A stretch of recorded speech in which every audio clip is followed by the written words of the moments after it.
अगर भगत सिंह बड़े नेता बन जाएंगे, सुभाष बन जाएंगे, तो सारी जनता युवा उनके पीछे चली जाएगी। आइंस्टीन कह रहे हैं कि गांधी से बड़ा कोई नेता नहीं, चार्ली चैपलिन कह रहे हैं कि गांधी से बड़ा कोई नेता नहीं। एक आदमी में चंद्रगुप्त भी हो और एक ही आदमी में कौटिल्य हो, इससे बड़ा कॉम्बिनेशन। MI6 को कहा गया था कि ये आदमी कहीं भी पहुंचना नहीं चाहिए, न जर्मनी न जापान, और इस आदमी को मारो।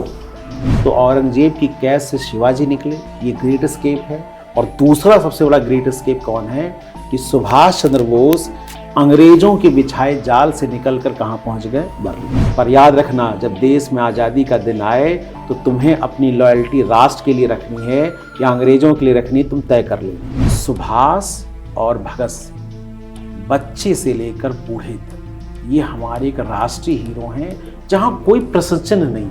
या आप अपने घर में कहें कि सारा विश्व एक परिवार है, तो आपका बेटा कहेगा पहले हमारा तो देखो। बिल्कुल हो सकता है, इसलिए भी जी। नमस्कार, आदाब, मैं हूं आपके साथ आफ्ताब और एक बार फिर से आप सबका स्वागत है आज के इस पॉडकास्ट में।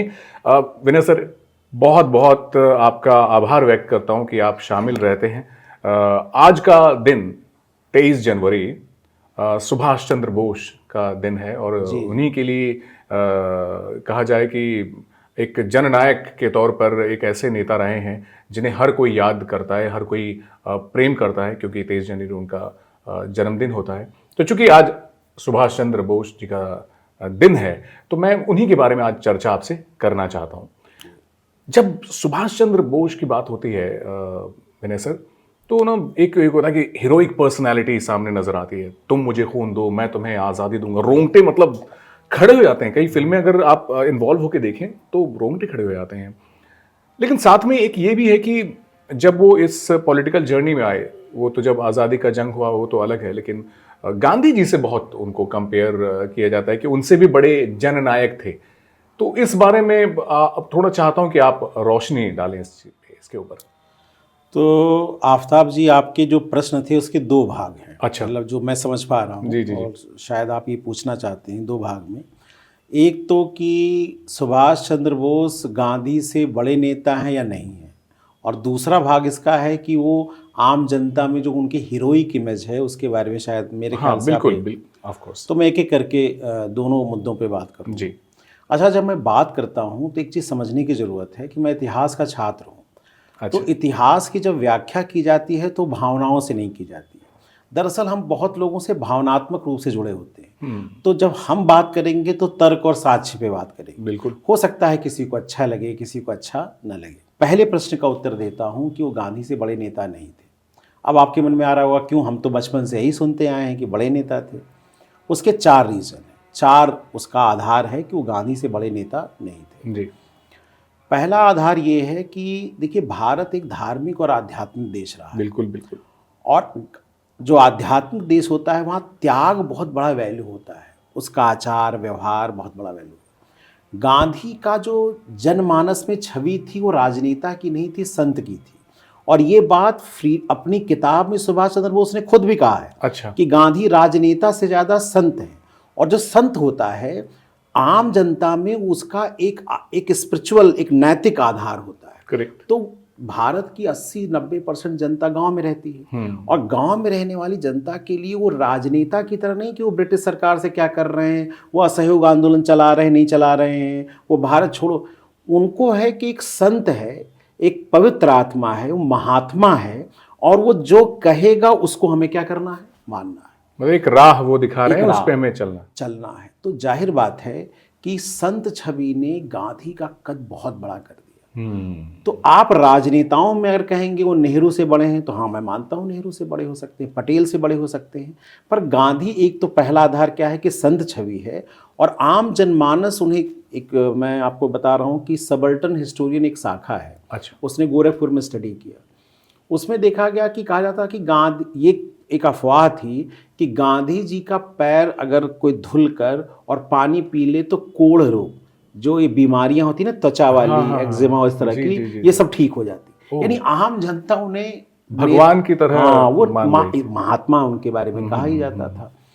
दूसरा इसका तर्क क्या है, क्यों बड़े नेता? एक तो संत, दूसरा क्या है, वो इंक्लूसिव पॉलिटिक्स की बात करते हैं जी। इंक्लूसिव मतलब सभी को कैसे राष्ट्रीय आंदोलन में शामिल किया जाए। जैसे वो नरमपंथ और गरमपंथ कांग्रेस के दो धड़े थे और 1907 में इन दोनों में विवाद हो गया, दोनों में विभाजन, इसलिए कांग्रेस का विभाजन भी हो गया। उन्होंने दोनों को एक जगह ला दिया।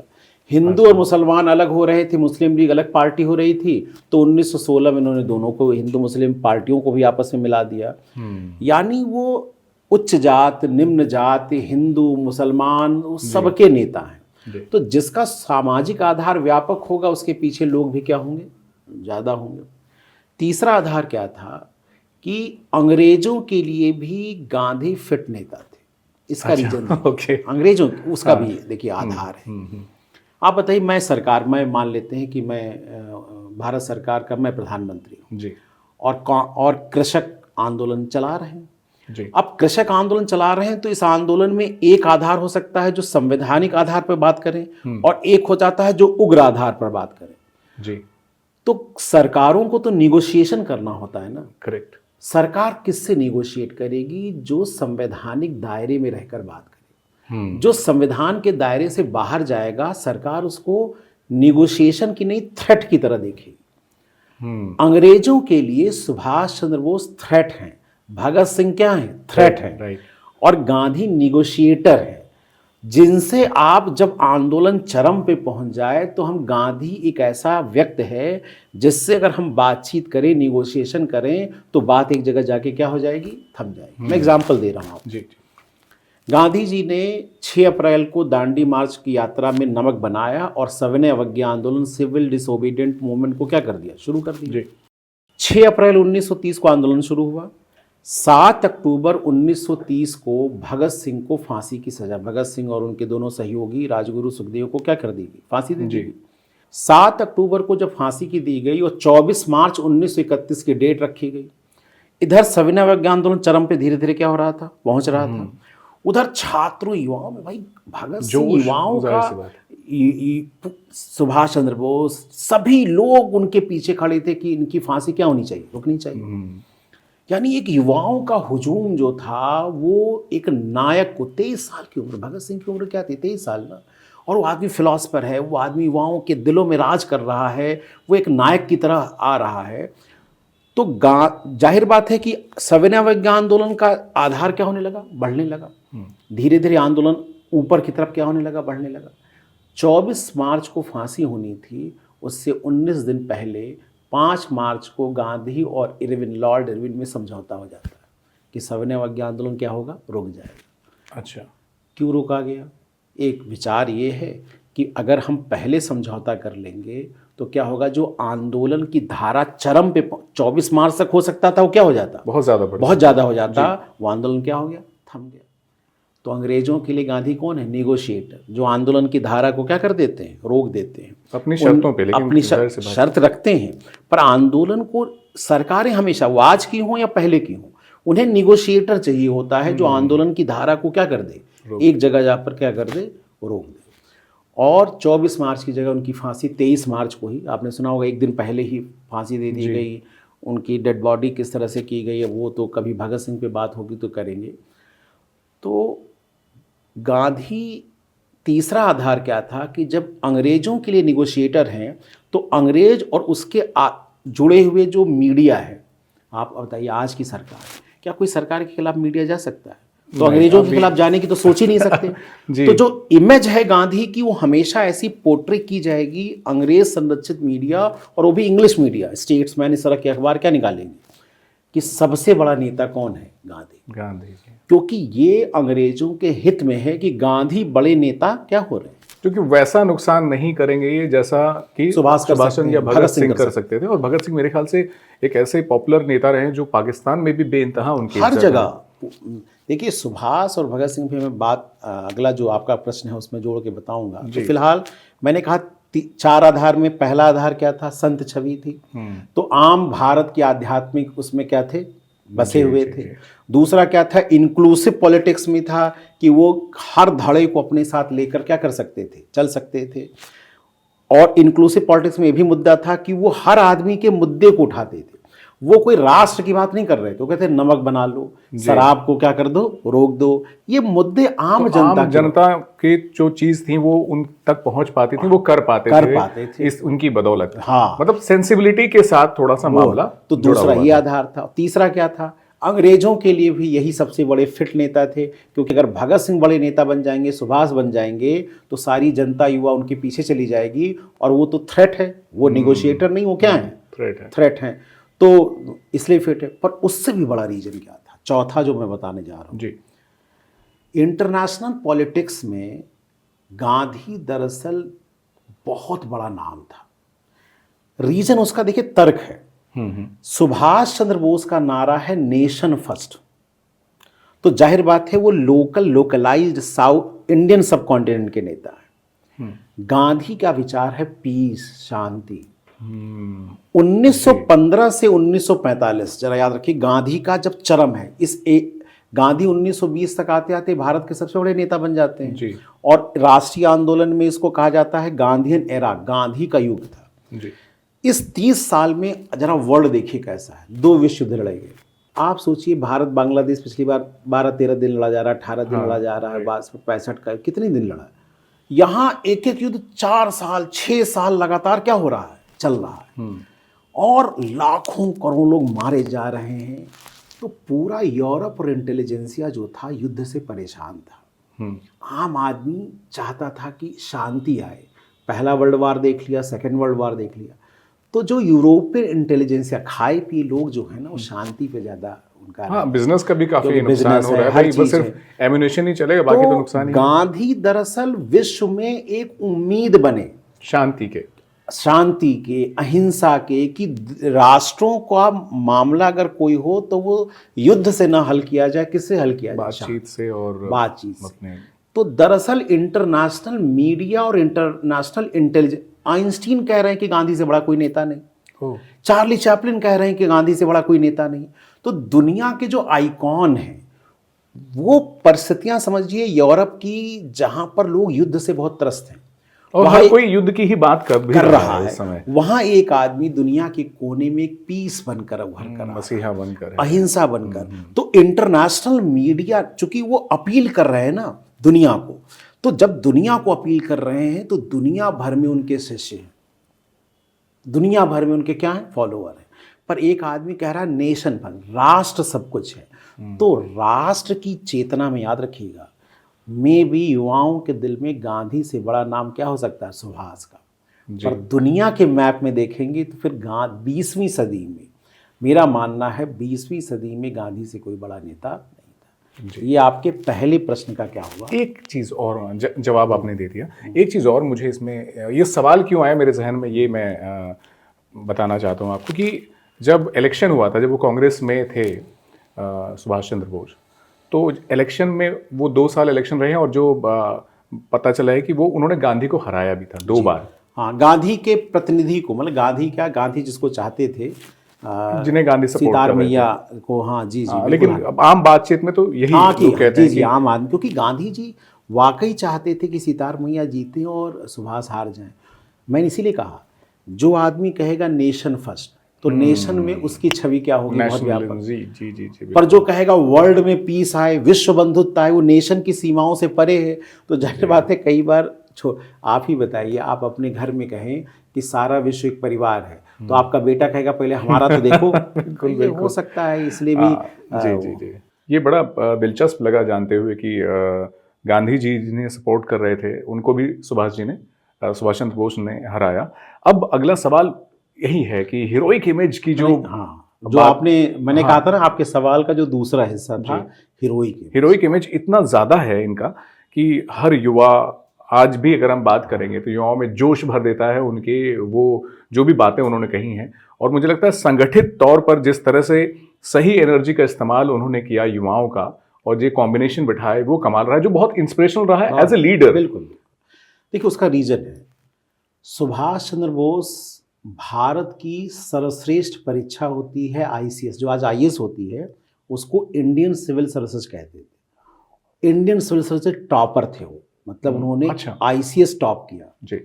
अब आप बताइए, एक आदमी ऐसा हो, जो आईसीएस टॉप, और आईसीएस आज वाला आईएएस मत समझिएगा, कई गुना ताकतवर आदमी होता था। उस समय का जो डिस्ट्रिक्ट मजिस्ट्रेट होता था वो आज के डिस्ट्रिक्ट मजिस्ट्रेट से आप उसको कंपेयर, आप लोकतंत्र में रह रहे हैं ना, उस समय तो ऑटोक्रेसी है, और वहां पर कोई डीएम का होना, जिले का मालिक है, भगवान है, उसको एक आदमी सेलेक्ट होता है और नौकरी क्या कर देता है, छोड़ देता है।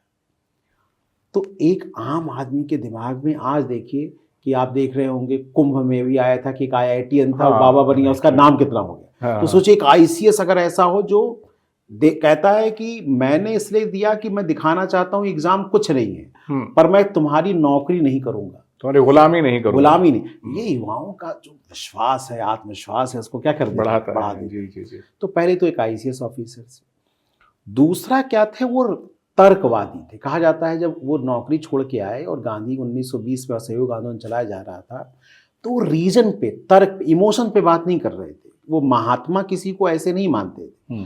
उनका कहना था कि आपने कहा है 1 वर्ष में आज़ादी मिलेगी, तो बाबा 1 वर्ष में आज़ादी कैसे दिलाओगे? तो वो गांधी के साथ शास्त्रार्थ करते हैं, बात करते हैं, वो आंदोलन में युवाओं को जोड़ने की कोशिश में लगे हुए हैं।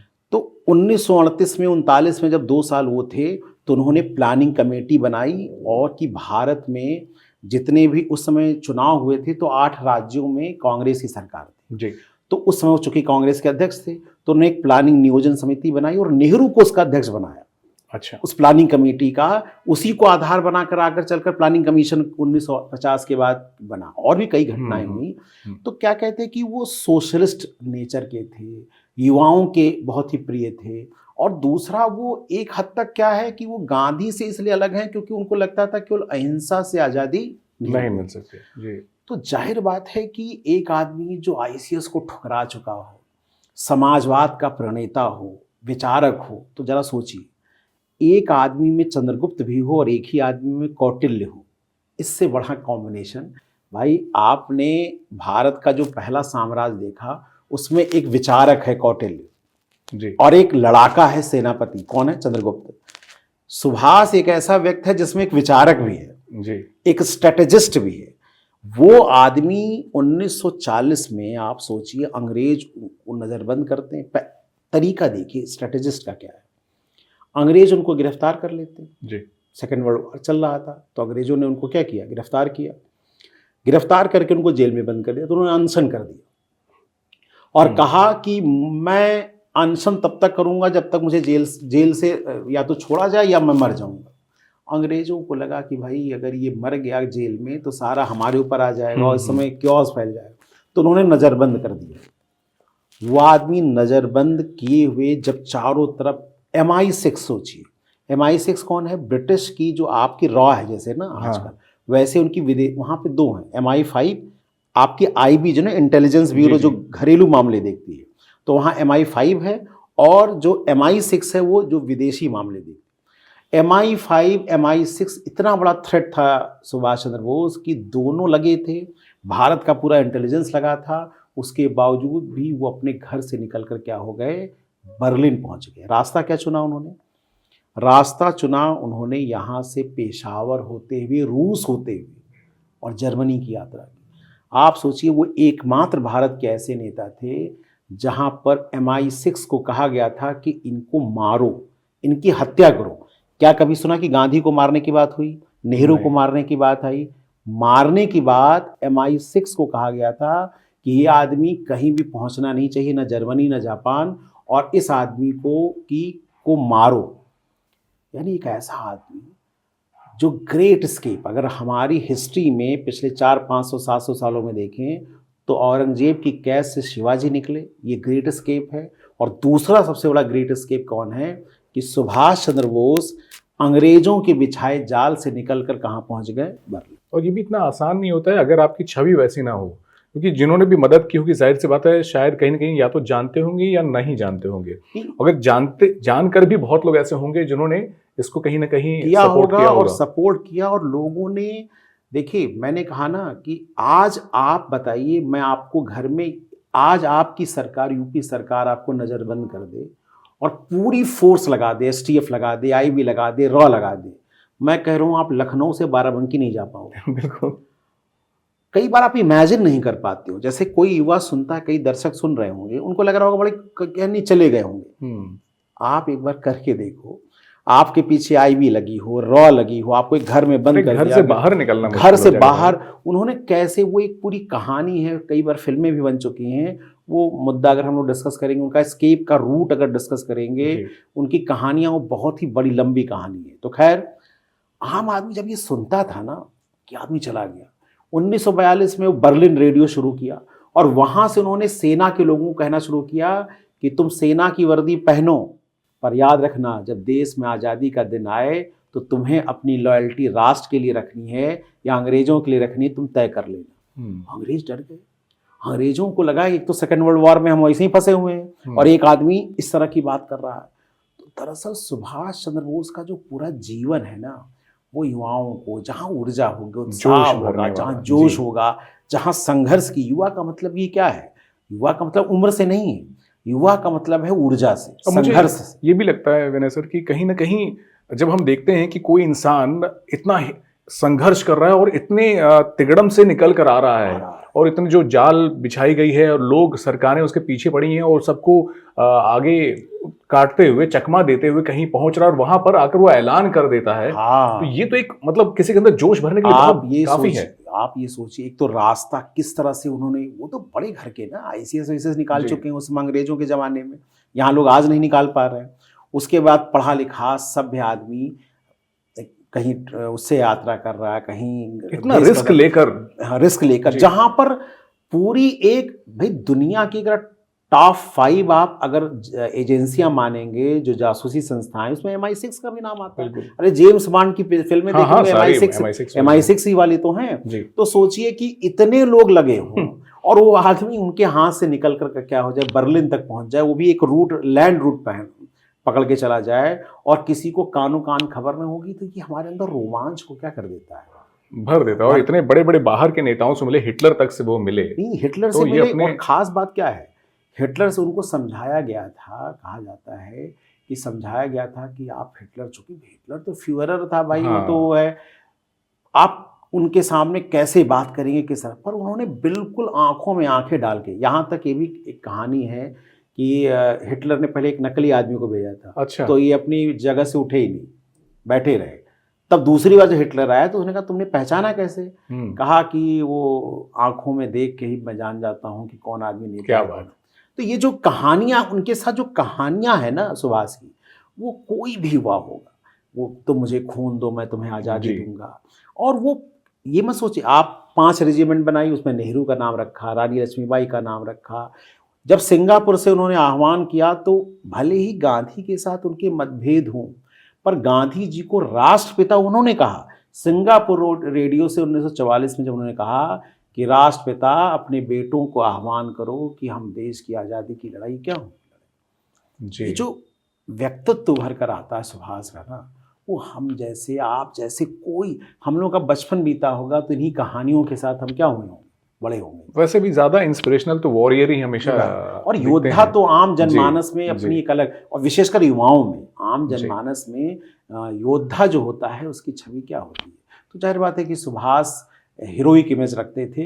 तो मैंने कहा, इसीलिए कहा कि अगर हम गांधी को हटा दें, मैं इसलिए कह रहा हूँ कि गांधी नेता के, और ये सुभाष खुद कहते हैं कि वो संत है, वो राजनेता की छवि से, वो राजनीति में डायरेक्ट थे भी नहीं ना, वो उन्होंने कोई ना, मतलब मिनिस्ट्रियल उनको कोई पोजीशन चाहिए नहीं थी, ना उनको कोई प्रेसिडेंट बनना था, ना उनको बनना, प्रधानमंत्री बनना। वही कह रहा है कि उन्होंने राजनीति को नैतिकता से जोड़कर, आध्यात्मिकता से जोड़कर, वो एक अलग मुद्दा है बात करने का। मैं कह रहा हूं कि अगर हम गांधी को हटा दें, तो अगर 2 नाम हम कहें जिन्होंने, जो किसी धर्म के हों, किसी जाति के हों, कोई युवा हो, वृद्ध हो, वो 2 नाम हैं, सुभाष चंद्र बोस और भगत सिंह। आप किसी बच्चे से पूछें, वृद्ध से पूछें, वो नेहरू जी की आलोचना कर सकता है, वो पटेल जी की आलोचना, वो अंबेडकर की भी आलोचना कर देगा, पर सुभाष और भगत सिंह बच्चे से लेकर बूढ़े तक, ये हमारे एक राष्ट्रीय हीरो हैं, जहां कोई प्रश्न नहीं होगा। इसलिए मैं कहता हूं कि अगर हम गांधी जी को हटा दें तो सुभाष वाकई हीरो हैं, जननायक हैं, और उनके काम, उनका जीवन अगर आप पढ़ेंगे, उन पर अगर आप किताबें पढ़ेंगे, तो तो लगेगा बहुत संघर्ष किया। इतिहास में शायद जितना स्पेस उनको मिलना चाहिए किन्हीं रीजन से, अब वो तो पॉलिटिकल डिबेट हो जाएगी, उतना शायद स्पेस हमने सुभाष को नहीं दी। जितना भी हमें पता है, मैं फ़ख्र से कह सकता हूँ कि जितने भी देशवासी हैं, चाहे वो हिंदुस्तान के हों, पाकिस्तान के हों, बांग्लादेश के हों, जो अनडिवाइडेड इंडिया की बात करें, तो ये तो एक हीरोइक इमेज किसी भी बांग्लादेश से लेकर पाकिस्तान तक जाएंगे, सुभाष हर चीज से परे आपको एक बड़ा कद क्या होगा दिखाई। जी। अच्छा विनय सर, बड़ा इंटरेस्टिंग यहाँ पे सिमिलैरिटीज़ हैं। लास्ट एपिसोड में हमने शास्त्री जी के बारे में बात की, वो भी एक हीरोइक इमेज उनकी भी थी और युवाओं में भी काफ़ी उनका एक अलग प्रभाव रहा है। हाँ, बिल्कुल। वैसे ही अगर हम बात करें सुभाष चंद्र बोस की, तो यहाँ पर भी बड़ा मुझे लगता है इंस्पिरेशनल रहे, लेकिन ऐसा क्यों है? सिमिलैरिटी वही है कि इनकी भी जो डेथ हुई, इन पे कई सारी मिस्ट्रीज हैं। जी। इस बारे में मैं चाहता हूँ कि चूंकि आप इतिहास के छात्र रहे हैं, इसके बारे में बताएं। बड़ा इंटरेस्टिंग हुआ वो जानना कि आखिर हुआ क्या था। कुछ लोग कहते हैं गुमनामी बाबा, कुछ लोग कहते हैं कि नहीं जापान में वो थे, कोई रूस में, चीन में। देखिए इसके पीछे क्या है, दो वर्जन है जी, मोटे मोटे। जी। दो वर्जन में क्या है, एक वर्जन है ऑफिशियल जिसको भारत सरकार मानती है, और एक वर्जन है जो भारत सरकार नहीं, जिसको कई लोग कॉन्स्पिरेसी थ्योरीज कहते हैं, और कई लोगों का अपना वर्जन है। जी, उसके पीछे एक लॉजिक भी समझिए क्या है। लीगली किसी चीज को एक्सेप्ट करने के लिए आपके पास एविडेंस लीगली होने चाहिए। करेक्ट। लेकिन जो सीक्रेट एजेंसियां होती हैं, ये होती हैं, उनके डॉक्यूमेंट्स अलग होते हैं। अब उनको मानना हो मानो, ना मानना हो ना मानो। जी। पहला आर्गुमेंट क्या है, जो ऑफिशियल है। ऑफिशियल कैसे है, मैं उसका भी एक पृष्ठभूमि आपको बता दे रहा हूँ। 1997 में रक्षा मंत्री थे मुलायम सिंह जी, और उस साल 100 साल मनाए जा रहे थे इनकी सुभाष चंद्र बोस के, मतलब 100 साल हुए थे, और आज़ादी के 50 साल हुए थे जी। तो मुलायम सिंह जी ने एक भाषण में कहा कि जो रैंको जी मंदिर में जो अस्थियां रखी हैं सुभाष चंद्र बोस की जापान में, उसको मैं लाऊंगा। ओके। तो लाऊंगा, तो ये बात सुनकर एक आदमी ने कलकत्ता हाई कोर्ट में PIL कर दी, मुकदमा कर दिया। उसने कहा कि पहले ये तय करे भारत सरकार कि क्या वो अस्थियां सुभाष चंद्र बोस की है कि नहीं है, और नहीं है जब तय हो जाए तब उनकी अस्थियों को भारत में लाने। तो डिबेट डिस्कशन क्या हुआ, शुरू हुआ। तो फिर पहला आधार ऑफिशियल अभी तक क्या रहा है, पहला आधार ये है कि 18 अगस्त 1945 को ताइवान से एक उड़ान भरी टोक्यो के लिए मंचूरिया होते हुए। याद रखिएगा उस समय ताइवान जापान के अंडर में था। अच्छा। जो आज का ताइवान है जापान के अंडर था, और मंचूरिया जो प्रांत है चाइना का, वो भी जापान के अंडर में था। तो मंचूरिया होते हुए टोक्यो जाना था, और टोक्यो से उन्हें सोवियत संघ जाना था। ताइवान से उड़ान भरी, उड़ान जब जैसे आसमान में गया, वो जो प्लेन था वो क्या हो गया, क्रैश कर गया। उस प्लेन क्रैश में कहा गया कि सुभाष चंद्र बोस जल गए थे, हॉस्पिटल ले जाया गया, वहाँ उनकी डेथ हो गई। ये ताइवान की उस समय जो जापान के अंडर में था उस सरकार का ये वर्जन था। भारत सरकार ने उसी वर्जन को भारत में क्या किया गया, उसमें 1945 में तो अंग्रेजों का था, तो अभी बताएंगे कि अंग्रेजों का रवैया इसमें क्या था। खैर, उस वर्जन को आधार बनाकर 1956 में नेहरू जी ने कमेटी बनाई, शाहनवाज कमेटी जी। ये शाहनवाज खान कौन थे, INA के ही क्या थे, इंडियन नेशनल आर्मी जो सुभाष चंद्र बोस वाली थी, उन्हीं के कैप्टन थे। और लाल किला एक मुकदमा 1945 में बहुत फेमस हुआ था INA के लिए। तो 3 लोग थे, प्रेम सहगल, ढिल्लो और यही शाहनवाज खान, जिनके ऊपर मुकदमा चला था। नेहरू जी खुद वकील बनकर इनको बचाने में भी क्या थे। तो शाहनवाज खान ने 1956 में जो कमेटी की रिपोर्ट दी, उस रिपोर्ट में कहा कि सुभाष चंद्र बोस की डेथ उसी प्लेन क्रैश में हुई जी। तो ये भारत सरकार का पहला वर्जन हो गया 1956 में जी। जब इंदिरा जी प्रधानमंत्री बनी तो फिर से विवाद आया, तो उन्होंने फिर कमेटी बनाई। 1970 में जस्टिस GD खोसला, ये पंजाब हाई कोर्ट के चीफ जस्टिस थे, उनके रिकमेंड उन्होंने एक सिंगल कमेटी थी, उन्होंने अपनी रिपोर्ट दी कि वो प्लेन क्रैश क्या था, सही था।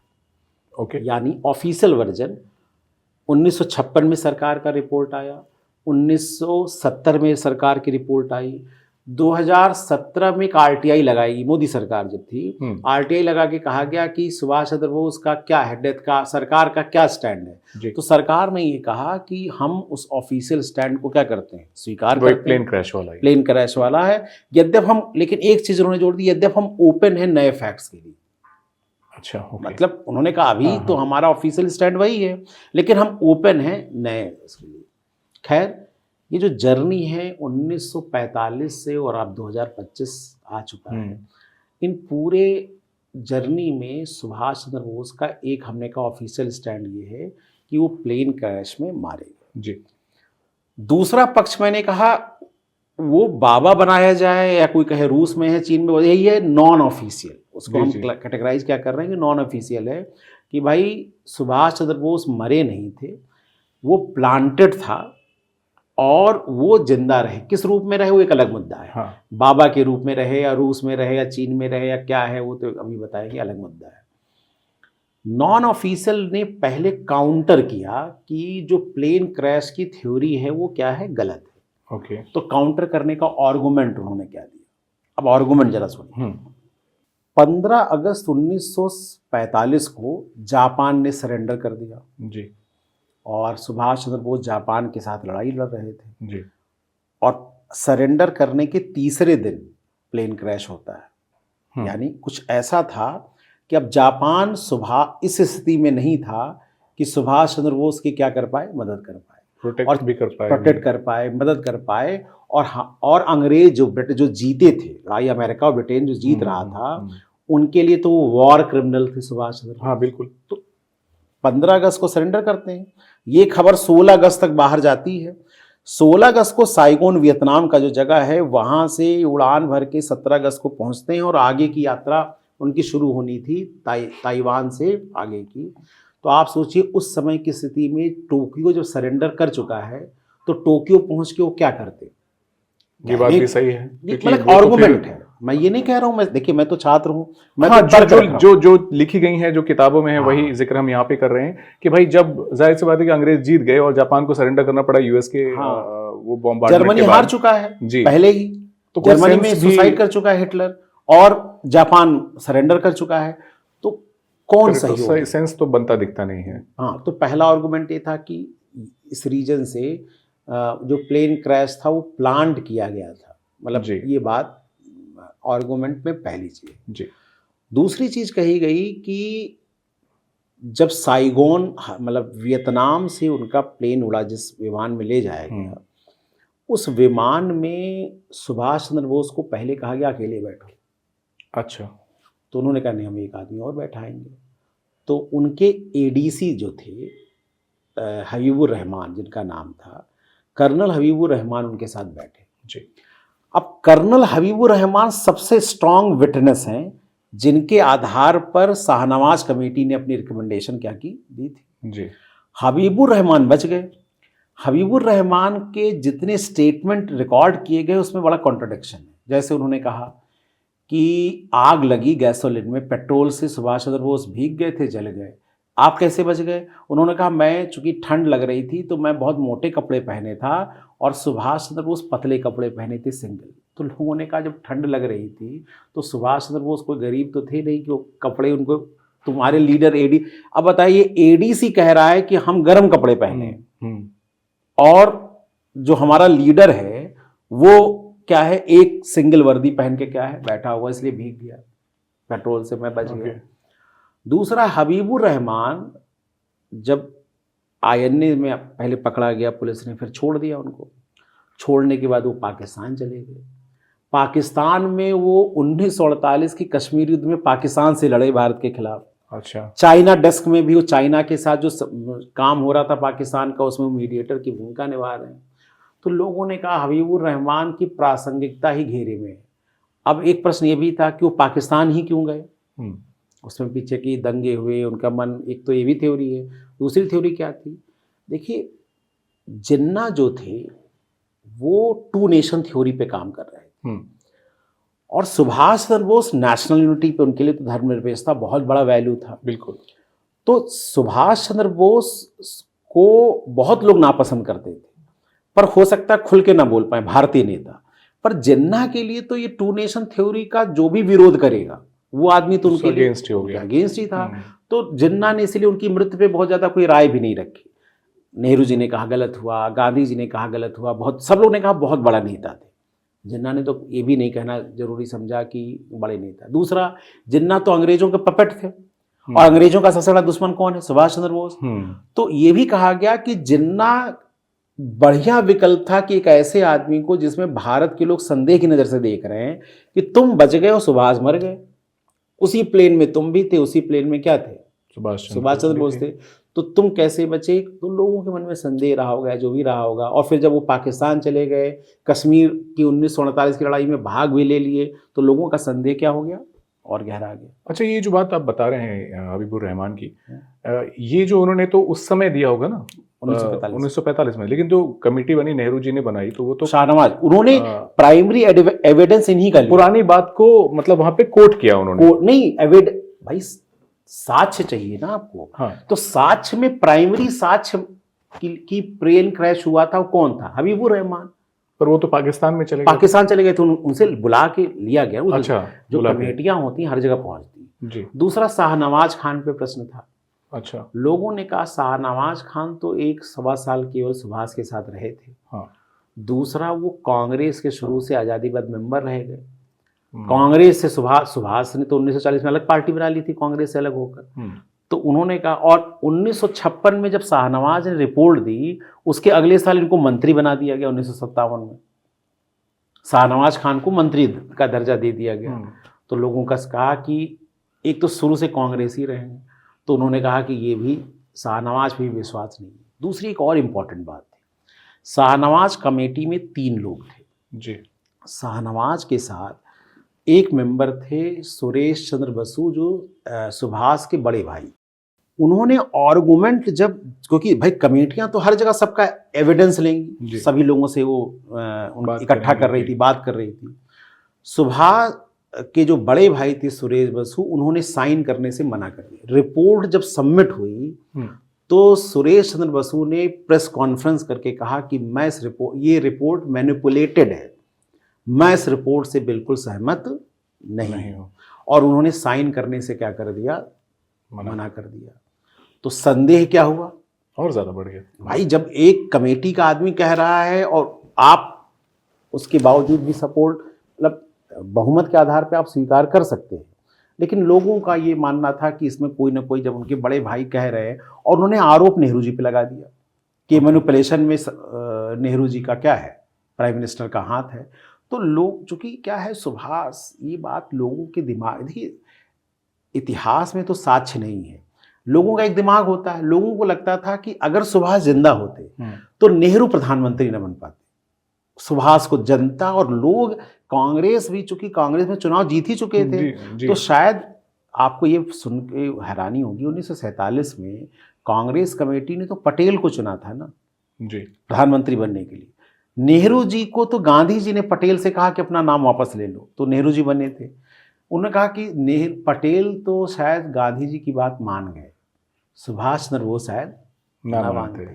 तो खैर नेहरू जी पे आरोप लगा दिया उन्होंने कि ये मैनिपुलेशन हो रहा है और मैं इसको मानता नहीं। संदेह क्या हुआ? और बढ़ा। दूसरा, हमने कहा इंदिरा जी ने 1970 में जिस कमेटी को बनाया था, जीडी खोसला जी, वो खोसला कांग्रेस से बहुत गहरे जुड़े थे। बाद में तो कांग्रेस की सदस्यता भी उन्होंने ले ली। ओके। तो लोगों का शक क्या हुआ? और ज्यादा हो गया कि दोनों लोग हैं। तीसरी कमेटी सोचिए बनी, justice Manoj Mukherjee supreme court के जज थे, वो अटल जी की सरकार ने बनवाई जी। अटल जी की सरकार ने बनवाई तो जाहिर बात है वो तो कांग्रेस जोड़े नहीं थे। उस जस्टिस मुखर्जी की रिपोर्ट में कहा गया कि प्लेन क्रैश की थ्योरी गलत है, पर जब उसकी रिपोर्ट जब तक आई तब तक 2005 आ गया था। अटल जी की सरकार क्या हो चुकी थी? जा चुकी थी। और मनमोहन सिंह की सरकार ने उस रिपोर्ट को रिजेक्ट कर दिया। तो शुरू की 2 रिपोर्ट को सरकार ने एक्सेप्ट किया, पार्लियामेंट ने एक्सेप्ट किया, लेकिन जस्टिस मनोज मुखर्जी जो बंगाल से ही आते थे और सुप्रीम कोर्ट के जज थे, उनकी रिपोर्ट को सरकार ने क्या कर दिया? नकार दिया। तो संदेह अब लोगों का क्या हो गया? बढ़ा ही रहा, मतलब बढ़ते ही बढ़ रहा है जी। दूसरा क्या कहा गया कि अब इसमें और मुद्दे आते हैं। सुभाष चंद्र बोस के 10-12 कई भाई बहन बहुत थे, परिवार बड़ा था। उनके कुछ ग्रैंड नेफ्यू भतीजे, जैसे एक हार्वर्ड यूनिवर्सिटी के प्रोफेसर हैं सौगात बसु, एग्जैक्ट नाम नहीं याद आ रहा मुझे, वो हैं। कुछ लोगों ने कहा, शिशिर जो उनके भतीजे थे वो कहते थे कि नहीं प्लेन क्रैश की थ्योरी गलत है, नहीं सही है। अच्छा वो कह वो रहे लोग वो उन्हीं के भतीजे ग्रैंड मतलब हाँ। भाई बहनों ने 12-13 भाई बहनों ने तो कहा कि नहीं नहीं प्लेन क्रैश की थ्योरी गलत है जी। पर अब पीढ़ियां जो नहीं, अगली पीढ़ियां, उन्होंने कहा गलत है। तो लोगों ने क्या कहा, शिशिर बोस जो कह रहे हैं ये बात, या सौगात बसु जो कह रहे हैं हार्वर्ड यूनिवर्सिटी, ये कांग्रेस के एक्टिव मेंबर हैं। यानी जो कांग्रेस के एक्टिव मेंबर है, जिसको कोई पद मिला हुआ है, वो तो कह रहा है कि प्लेन क्रैश की थ्योरी सही है, पर जो कांग्रेस से जो भी व्यक्ति अलग है वो इस थ्योरी को मानने से मना कर रहा है जी। तो संदेह गहरा आ गया। तब प्रश्न था, फिर अगर वो बच ही गए, मान लेते, मैं भी बड़ा क्यूरियस हो गया हूँ इस चीज को सुनकर, हाँ, कि भाई जब बच ही गए तो फिर गए कहाँ? गए कहाँ? अब उसमें कॉन्स्पिरेसी थ्योरी शुरू हो गई। पहली थ्योरी जो सुब्रमण्यम स्वामी साहब जो नहीं नेता हैं, देखा होगा, उन्होंने और कुछ और आर्मी के लोग हैं, मैं नाम नहीं ले रहा हूँ, उन लोगों ने ये थ्योरी क्रिएट की, ऑल्टरनेटिव थ्योरी जिसको कहते हैं। अब उसमें कॉन्स्पिरेसी थ्योरी भी है, मैं कितना सहमत हूँ मैं अपना बता दूंगा, बाकी जनता है जिसको जैसा समझना हो समझे, क्योंकि एविडेंस तो है नहीं जी। वो थ्योरी ये थी कि सुभाष चंद्र बोस सोवियत संघ जाना चाहते थे। जाना क्यों चाहते थे? सोवियत संघ ही ऐसा था जो अमेरिका और ब्रिटेन से, चूंकि आइडियोलॉजिकल वॉर था, कोल्ड वॉर शुरू हो गया था, तो जर्मनी जापान अगर उनका सपोर्ट नहीं करते तो अमेरिका और ब्रिटेन के प्रभाव से कौन बचा सकता था? सोवियत संघ। तो वो स्टालिन से मिलने जाना चाहते थे। उनसे कहा गया, जो एक थ्योरी क्रिएट हुई, जो बड़ी प्रोमिनेंट थ्योरी भी, एविडेंस भी लोगों ने दिए कि उनको वो पहुंचे सोवियत संघ। नेहरू जी ने स्टालिन से संपर्क किया, उनको कंसंट्रेशन कैंप में रखा गया और उनको स्टालिन ने मार दिया। ये थ्योरी के पीछे बहुत लोग, चूंकि रूस के साथ आज़ादी के बाद संघर्ष थे, कोल्ड वार का समय चल रहा था और दोनों गुट चाहते थे भारत से संबंध अच्छे हों, तो और उस समय क्या थी, नेहरू जी की बहन विजय लक्ष्मी पंडित सोवियत संघ में एम्बेसडर थी। तो इससे ये थ्योरी को क्या मिला, और ज्यादा बढ़ती जा रही है इसमें, कि कंसर्न उनको रखा गया। अब ये जो बात थी ना कि हमारा इतना बड़ा जननायक अगर इतनी बुरी मौत माना, तो इसने लोगों की क्योंकि क्लैरिटी तो था ही थी नहीं, तो लोगों की उत्तेजना क्या हो गई, बढ़ गई कि लोगों को। तो एक थ्योरी, मैं पर्सनली इससे सहमत नहीं हूँ। रीजन क्या है? मैंने जहां तक पढ़ा है, स्टालिन गांधी और नेहरू को बहुत पसंद नहीं करता था। जब तक देखिए संबंध जो इंदिरा जी के टाइम में बहुत पीक पे पहुंचे, खुर्शेव में अच्छे हुए, स्टालिन जब तक था, मेरा मानना है कि स्टालिन क्यों मारेगा भाई? जैसे नेहरू जी का कद इतना तो बड़ा नहीं था कि स्टालिन से बड़ा हो जाए, नहीं। तो नेहरू जी के कहने पे स्टालिन क्यों मारेगा, ये बात मुझे एज ए स्टूडेंट नहीं, तर्क में नहीं समझ में आ रही है कि किसी के कहने से क्यों मार देगा जी। और स्टालिन के लिए तो ये एक तरह से बार्गेनिंग चिप है कि वो सबसे बड़े जननायक को अपने पास रखे हुए है, वो जब चाहे, अगर नेहरू जी थोड़ा भी अलग होंगे, उनके खिलाफ क्या कर सकता है, इस्तेमाल कर सकता है। बिल्कुल। तो मारने वाली थ्योरी, मतलब पर्सनली मैंने कहा कि मेरे पास चूंकि कोई एविडेंस नहीं तो मैं कह भी नहीं सकता, तो ये सही। कंसंट्रेशन कैंप वाला वैसे बहुत ज्यादा पॉपुलर थ्योरी है भी नहीं है। अभी लोग एविडेंस भी दे रहे हैं कि यहाँ थे, यहाँ देखे गए। कुछ अमेरिकी पत्रकारों ने भी कहा था कि हमने उनको साइबेरिया के पास देखा था, ऐसी कुछ बातें हो रही थी। बड़ा इंटरेस्टिंग है। लेकिन कंसेंट, अब वो चूंकि साक्ष्य नहीं है। हाँ। ये आरोप मैंने कहा कि कुछ आर्मी के बड़े ऑफिसर जो पुराने हैं, जी। और सुब्रमण्यम साहब स्वामी जी आरोप लगाते हैं, तो मैं इस बात पे बहुत बल नहीं देता। बाकी कई बार बाबाओं के रूप में कहा, उसमें गुमनामी जो अयोध्या जो सबसे प्रोमिनेंट थ्योरी है, वो गुमनामी बाबा जी। अच्छा, गुमनामी बाबा की थ्योरी आई कैसे? हुआ क्या कि एक आदमी अयोध्या में संत बन के, उसका चेहरा मोहरा, बॉडी वो बिल्कुल सुभाष से मिल रही है। दूसरा क्या है, वो बंगाली एक्सेंट में बोलता है, अंग्रेजी जोरदार बोलता है। वो अंग्रेजी बोलने वाला बाबा तो आदमी आज तो आसान लग रहा है 2025 में, 1980 में 75 में ये बात बड़ी भाई क्यों कोई। दूसरा, वो इंटरनेशनल रिलेशन पर बात करता था कई बार। वो कहता था हो ची मिन, चूंकि सुभाष जी के दोस्त थे जो वियतनाम वाले हीरो थे, तो कहता था कि मैंने हो ची मिन को सलाह दी थी ऐसे करो। फिर वो कहता था कि साउथ ईस्ट एशिया में, इंडोनेशिया में क्या हो रहा है, वो बताता था रूस में क्या होने है, सोवियत संघ क्या कर रहा है। एक तो कोई बाबा हो और इंटरनेशनल पॉलिटिक्स पे इतना गहरा डिस्कशन करे, फ्लुएंट अंग्रेजी बोले, और खुद को कहता था कि डेथ, मतलब मेरा नाम मिस्टर डेथ है। अरे डेथ से मैं बच के आ गया हूँ, कई बार बोल चाल में ऐसे बोलता है, तो लोगों को संदेह होता था। अब चलिए, ये बात तो लोकल लोग कई बार कहते हैं कि हमने सुना है। इम्पॉर्टेंट बात क्या थी, लीला रे जो सुभाष की बहुत ही क्लोज एड थी, वो उनसे मिलने आती थी। अच्छा। लीला रे जो सुभाष के कई भाइयों के लेटर उनके पास मिले, सुभाष के भाइयों ने लिखे थे, कई उनके लेटर पहले से वहाँ पर मिले जो सुभाष के क्लोज एड के साथ, आईएनए के मेंबरों के साथ बातचीत में मिले थे। अब इस पर जो दूसरा पक्ष था विचारकों का, जो कहता था कि क्या नाम है, ये थ्योरी प्लेन कैश वाली थ्योरी सही है और ये बाबा ऐसे ही है, इसका पीछे कोई लॉजिक नहीं है। उन्होंने कहा कि भाई हैंड राइटिंग का टेस्ट हो, हैंड राइटिंग का टेस्ट होना चाहिए जी। अब हैंड राइटिंग कौन सी ली गई, 1930 की 20 की, जब सुभाष चंद्र बोस की एज क्या थी, कम थी, और ये टेस्ट कराया गया यहाँ पर, तो हैंड राइटिंग टेस्ट फेल हो गया। चेंज तो ओवर द इयर्स हुआ होगा, लेकिन कई बार माना जाता है हैंड राइटिंग का एक प्रोसेस होता है कि वो कॉम्बिनेशन कैसे, मैं टेक्निकली बहुत ज़्यादा साउंड नहीं हूँ, पर कहा जाता है कि जाना जा सकता है। तो एक पत्रकार हैं जिन्होंने सुभाष पे किताबें भी लिखी हैं, अनुज धर जी। अनुज धर को आप किताबों में देख सकते हैं, यूट्यूब पे भी देख सकते हैं। अनुज धर ने क्या किया कि उसको अमेरिका के एक फ्री उसके पास हैंड राइटिंग टेस्ट कराया, उसने कहा सही है। ओके। अब भारत सरकार का ऑफिशियल अकाउंट कहता है कि हैंड राइटिंग नहीं मिली, उनका अकाउंट कहता है हैंड राइटिंग मिली, कि हैंड राइटिंग मिली। इसको लेकर क्या हुआ, एक और डिबेट, मतलब एक और डिबेट हुआ कि कौन सही है।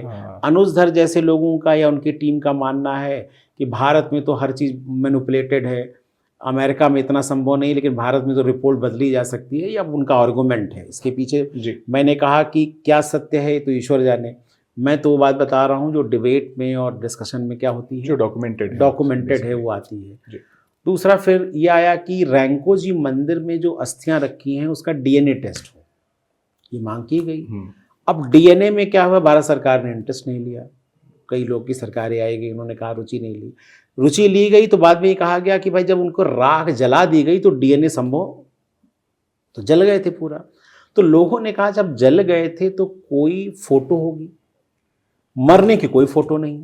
भाई इतना बड़ा आदमी अगर हो रहा है तो उस समय कोई डॉक्यूमेंटेड होगा ना, तो कोई भी सबूत नहीं कि सुभाष चंद्र बोस जले हैं, जैसे कहा गया हॉस्पिटल ले जाया गया। अच्छा, ताइवान जब आजाद बाहर आ गया, मतलब चाइना का कब्जा हो गया 1945 में, जब जापान छोड़ दिया, तो स्वतंत्र ताइवान ने कहा ऐसी कोई घटना हुई ही नहीं थी, उन्होंने मना कर दिया। तो लोगों ने कहा कि जब घटना ही नहीं हुई, अच्छा जब जापान वाली ताइवान सरकार थी तो उसने कहा कि हाँ हुई है, जब स्वतंत्र हुई ताइवान एक तरह से आज की, उन्होंने कहा इस तरह की कोई घटना नहीं हुई। कुछ लोगों ने डॉक्टरों को ले आया कि नहीं, जिन्होंने बयान दिया, कुछ लोगों ने कहा मैनिपुलेटेड है। यानी इतनी मिस्ट्री क्रिएट हुई कि ये पता नहीं चल पाया कि सुभाष चंद्र बोस ये। अब भारतीय जनता का तो वो नायक, और नायक वैसे भी दिलों में रहते, वो लोगों के लिए मरते नहीं, उनका शारीरिक मृत्यु कुछ भी। 1985 में तो गुमनामी बाबी मर गए, तो कई लोगों ने कहा अब तक कैसे जिंदा थे, तो भाई 88 साल, अगर 1985 को हम जोड़ भी लें तो 88 साल ही, 1897 पैदा हुए तो 88 साल जिंदा रहना कोई बहुत बड़ी बात भाई नहीं थी। आडवाणी जी देखिए 90 साल से माशाल्लाह ऊपर हैं, दिलीप कुमार की डेथ देखिए 100 साल के आसपास हुई, लता जी को देखिए। ये आर्गुमेंट बहुत तो वीक है। हाँ। लेकिन एक चीज विनय सर, थोड़ा सा मेरा जो रुझान जा रहा है इसके ऊपर, जो आपने मुझे चीजें बताई कि गुमनामी बाबा के तौर पे, तो हो सकता है कि जो भी चीज़ें हुई हों, क्योंकि उन्हें कौन रोक रहा था अपना पहचान बताने से? जब वो फ्रीली घूम रहे हैं तो बता तो सकते थे, लेकिन हो सकता है कि अब मुझे इसके नहीं बारे देखिए, में ये बात कई लोग मुझसे भी, कई क्यूरियोसिटी है स्टूडेंट मेरी। भी मुझसे पूछते जी। हैं कि उनको कौन रोक रहा कौन था। रोक रहा था? होता क्या है, देखिए क्या है, इंटरनेशनल पॉलिटिक्स बहुत कॉम्प्लेक्स होती है। जी। आपको पता है, रूस, सोवियत संघ, जो आज रूस है, पहले सोवियत संघ था। हम्म, सोवियत संघ भारत का सबसे क्लोज एड था। बिल्कुल। अगर सुभाष चंद्र बोस सामने आते हम्म, तो कई नई पुरानी चीजें क्या होती, बाहर आती। उससे अंतर्राष्ट्रीय संबंधों पे भी क्या होता, प्रभाव असर पड़ता। पड़ता। ओके। सुभाष चंद्र बोस का हमने कहा तो नारा ही था, नेशन फर्स्ट। करेक्ट। देखिए, जब हमारे जैसे लोग, आप जैसे लोग, जिन्हें हो सकता है गद्दी प्यारी, जो बड़ा महान नेता होता है ना, उसके लिए त्याग करना चुटकियों का, वो अपने लिए कभी नहीं सोचता। ये बात वो अपनी वैल्यू नहीं बनाना चाहता लोगों के सामने कि भाई मुझको बड़ा नेता मानो। महानता तो, गांधी ने किसी से कुर्सी थोड़ी मांगी। गांधी के नाम पे आज देखिए लोग चुनाव लड़ सकते हैं 75-80 साल। गांधी थोड़ी कह रहा था अपने बेटे को, अब गांधी के 5 बेटों का नाम पूछ ले, आप नहीं बता पाएंगे। आप क्या, बहुत लोग नहीं बता नहीं पाएंगे। बता पाएंगे। तो बड़े नेता, देखिए हम लोग तो अपने दिमाग के साथ सोचते हैं कि अरे बता देते, जनता उनको प्रधानमंत्री बना मैं देती। वही, मेरी भी सोच थी ना, मैं बड़े- यही सोच रहा हूं, कौन रोक रहा था? बोल देते सब लोग, पीछे आ भी जाती, पूरी जनता आ जाती। पूरा देश आ जाता। हम्म, पर जो बड़ा आदमी होता है ना, वो पहले दिल से बड़ा होता है। बड़े आदमी की पहचान पद से बड़ा होना नहीं है, दिल से बड़ा होना। Right. राम की महानता त्याग में है। लंका के राजा खुद नहीं बने, या लक्ष्मण को नहीं बना दिया, विभीषण को बना दिया। जी। बाली से जीता तो सुग्रीव को बना दिया। राइट। पिता ने कहा छोड़ के भरत को बना। त्याग भारतीय जनमानस का मुख्य है। और जी। बड़ा आदमी बड़ा अपने दिल से ही क्या होता है, बनता है। तो मेरा मानना है कि सुबह कंडीशन क्या थी, मैंने कहा क्योंकि मिस्ट्री तो मिस्ट्री है, अभी तक बहुत सी चीज़ें प्रूव नहीं है। लगातार दोनों पक्ष, मैंने कहा कि जो लोग कहते हैं, अब उसी में कई अफवाहें भी उड़ती हैं कि किसी ने कहा हमने उनको साइबेरिया, अच्छा कई अमेरिकन पत्रकारों ने भी कह दिया कि हमने उनको साइबेरिया में देखा। सबसे इम्पॉर्टेंट बात है, अंग्रेजों ने भी, जो अमेरिकन इंटेलिजेंस था CIA, उसने भी स्वीकार नहीं किया कि ये थ्योरी सही है। उनको लगा कुछ स्केप हुआ है। तो अमेरिकन की जो CIA, उसका नाम OSS था उस समय, बाद में CIA नाम हो गया। CIA ने भी कहा कि बड़ा संदेह है। तो मेरा मानना, संदेह इसलिए भी छोड़ते को डर रहे थे, क्योंकि 1945 के बाद आपको पता है आज़ादी की लड़ाई जो लड़ी गई वो कांग्रेस नहीं, INA लड़ रही थी। 1945 में 5 नवंबर को जरा इमेजिन कीजिए कि लाल किला फोल्ड का मुकदमा चला INA के लोगों पर, पूरा देश हिंदू। तो उस INA समय का full form Indian national army, जो सुभाष ने आर्मी। बनाई। अच्छा, हाँ, जो क्योंकि सुभाष। वो INC। जी। तो INA INA के लाल किला मुकदमा, उसी में ये शाहनवाज साहब थे, गुरबख्श सिंह ढिल्लो जी। थे और प्रेम सहगल जी। उनको बचाने के लिए लाखों लोग, हिंदू मुसलमान सब, मुस्लिम लीग, कांग्रेस, झंडा एक साथ। सोचिए, वैसे कांग्रेस मुस्लिम लीग दूसरे के अगेंस्ट खड़े हैं, जी। वहां झंडा लेके कि ये बचना है, इनको सजा नहीं हो सकती। अंग्रेजों ने क्या सोचा था, इनको ट्रेटर, राष्ट्रद्रोही बता दो, ये बता और दो मुकदमा चला और देंगे। मुकदमा चला दो। उल्टा इनके ऊपर क्या हो गया, प्रेशर। 5 नवंबर 1945 को ये हुआ। 18 फरवरी को नेवी ने विद्रोह कर दिया। वो भी INA से ही प्रेरित थे, प्रेरित थे, वो थे नहीं। और 19 फरवरी को एटली को घोषणा करनी पड़ी कि हम कैबिनेट मिशन भेज रहे हैं कि भारत में ट्रांसफर ऑफ पावर का तरीका क्या हो सकता है भविष्य में। जी। यानी अगले दिन INA, भाई आर्मी पर टिकी है ना पूरी। और INA ने 1942 के बाद बर्लिन रेडियो ने, सुभाष ने अंग्रेजों के मन में संदेह पैदा कर दिया कि आर्मी हमारे साथ है अथवा नहीं है। दूसरा क्या मामला हुआ कि 19 फरवरी को कैबिनेट मिशन प्लान बनने के बाद लगातार कैप्टन राशिद खान का मामला आया कलकत्ता में। वहां लोग, सोचिए, दंगे के बावजूद भी हिंदू मुस्लिम लीग एक साथ इकट्ठा, कांग्रेस मुस्लिम लीग कह रही है कि हमको बचाओ। वो यूनिटी के प्रतीक है। तो ये सुभाष चंद्र का मतलब वो प्रभाव है कि जो उन्होंने वहां सोच पर रखी, कि कांग्रेस और मुस्लिम लीग जो एक दूसरे के दुश्मन है, वो एक मंच पर है।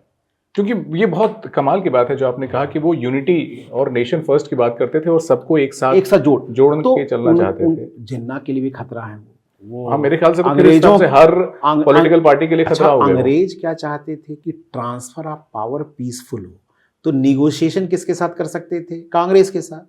सुभाष तो नेगोशिएशन ही नहीं करते। हाँ, वो तो सुभाष तो warrior- आर्म्ड स्ट्रगल हाँ, की बात armed- करते हैं, वो जी, तो जी। भगाने की बात करते हैं। तो उनको डर क्या था कि कहीं ऐसा ना हो बच गए हों और वो वापस आ जाएं। वापस आ जाएं तो जो 1946-47 में जिन्ना को ट्रांसफर पावर हो रहा है, पाकिस्तान बन रहा है, नहीं बन रहा है, लोगों ने कहा यहाँ के कहीं दो पाकिस्तान कंट्री का एक ना हो जाए। हाँ नहीं, वो तो मैंने ये बताया भी- था, पाकिस्तान पिछले एपिसोड में बताया था कि पाकिस्तान बनाने में ब्रिटिश आर्मी का रोल था, वो तो बिल्कुल। रूस को रोकने के लिए सब हो रहा बिल्कुल, था। बिल्कुल। तो उनको लगा कि आदमी आके खेल ही पूरा ना बिगाड़ दे। हाँ तो खैर उनका डर था। एक बात और बड़ी इंपॉर्टेंट है, जी 1947 में जब देश आज़ाद हुआ तो ब्रिटिश प्रधानमंत्री थे क्लीमेंट एटली। उन्होंने सदन में और सदन के बाहर भी स्वीकार किया कि देश की आज़ादी में अगर सुभाष और आईएनए का दबाव ना होता तो देश इतनी आज़ाद जल्दी ना होता। नहीं होता। यानी प्रधानमंत्री तक स्वीकार कर रहा है कि सुभाष का दबाव देश की आज़ादी में बहुत बड़ा था। तो कहीं ना कहीं ये अमेरिका और अंग्रेजों के लिए भी सही था कि सुभाष का मामला दबा ही रहे। दबाए रहे। जनता जानना चाहती है कि क्या सच्चाई थी, सच्चाई पता नहीं है। और अगर सच्चाई नहीं पता है तो हम लोग तो यही कह सकते हैं कि ऑफिशियल जो वर्जन है सरकार का, और IAS PCS की तैयारी में भी टिक उसी पे लगाया जाता है कि 18 अगस्त 1945 को एक जो plane ऑफिशियली crash में, क्लेम ऑफिशियल है। क्लेम है। अच्छा, उसमें। एक और चीज जो मुझे पता चली कि बक्से मिले थे, किताबें मिली थी, तस्वीरें वो हाँ, मिली थी। वो क्या ये गुमनामी भी, बाबा के साथ हाँ कई मिली चीज़ें, थी? बहुत से सबूत ऐसे मिले थे, पर जो कि राइटिंग वाला टेस्ट नहीं हुआ। DNA टेस्ट की भी बात हुई, उस पर भी लोगों ने कहा रिपोर्ट बदली गई। तो मतलब क्लैरिटी नहीं है इस पर। भाई चाहे जो भी हो, ऐसे जननायक, चाहे वो उन जिंदा हो या उस समय दुनिया से छोड़ गए हों या कहीं और रहे हों, वो मरते कभी नहीं हैं, जैसा आपने कहा। और मेरे ख्याल से हमारे जीवन को हमेशा प्रभावित करते रहेंगे। हमारे और दिलों में, हमारे दिलों में बिल्कुल है, राज करते रहेंगे। राज करते रहेंगे। आज भी उनका शरीर रहे या न रहे, पर हर युवा जब कभी निराश हो, हताश हो, तो उसको लगे कि जब सारी कायनात आपके विरुद्ध हो तब भी आप एक बड़ी लड़ाई लड़ सकते हैं। और त्याग की भावना भी देखिए साथ में, अगर हम एक कंक्लूजन निकालें तो त्याग की भावना के साथ भी वो थे। तो अनडिस्प्यूटेड लीडर की बात की जाए, धर्म और जात को छोड़ दें, हर उनसे चीज़। ऊपर उठकर कोई कद्दावर नेता अगर रहा तो सुभाष चंद्र बोस जी रहे। बहुत अच्छा लगा आज ये मिस्ट्री। मुझे लगता है कि आगे और भी जब भी मौका मिले हमें और ज़्यादा इस पे चर्चा करना चाहिए। इनफैक्ट हम लोग कभी मिस्ट्री के ऊपर भी सीरीज जरूर बना सकते हैं। बहुत बहुत धन्यवाद विनय सर। एक और इंटरेस्टिंग पॉडकास्ट लेकर अगले एपिसोड में हाजिर होंगे। आप अपने फीडबैक हम तक जरूर पहुंचाइएगा कि क्या और आप सुनना चाहते हैं। कुछ फीडबैक्स आ भी रहे हैं, उसके लिए बहुत बहुत शुक्रिया। तो जल्द मुलाकात होती है, तब तक के लिए नमस्कार, आदाब।